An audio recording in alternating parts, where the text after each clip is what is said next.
बिस्मिल्लाहिर्रहमानिर्रहीम।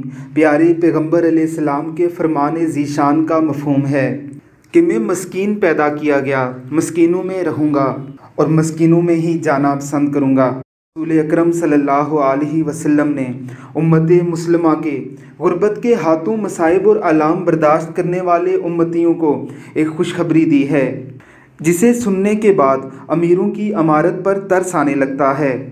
प्यारे आका अलैहिस्सलाम ने फरमाया, मेरी उम्मत के गरीब लोग मेरे उम्मत के अमीरों से 500 साल कबल जन्नत में दाखिल किए जाएंगे। ज़रा देखिए गुर्बत के हाथों मजबूर इस नन्हे बच्चे को, ये गली में खड़ा इस खूबसूरत अंदाज से नाते रसूल मकबूल पढ़ रहा है कि किसी पुरआसाइश स्टूडियो में बैठकर कभी किसी नात ख्वान ने इतनी सोज़ो साज से नात ना पढ़ी होगी। अल्लाह रब्बुल इज़्ज़त की ज़ात इस नात के सदक़े ही इस मासूम बच्चे की मुसीबतों को दूर करे, हमें भी ऐसा ही सुकून अता फ़रमाए और अपने प्यारे आका सल्लल्लाहु अलैहि वसल्लम से ऐसी ही मोहब्बत और अक़ीदत अता फ़रमाए। आमीन सुम आमीन।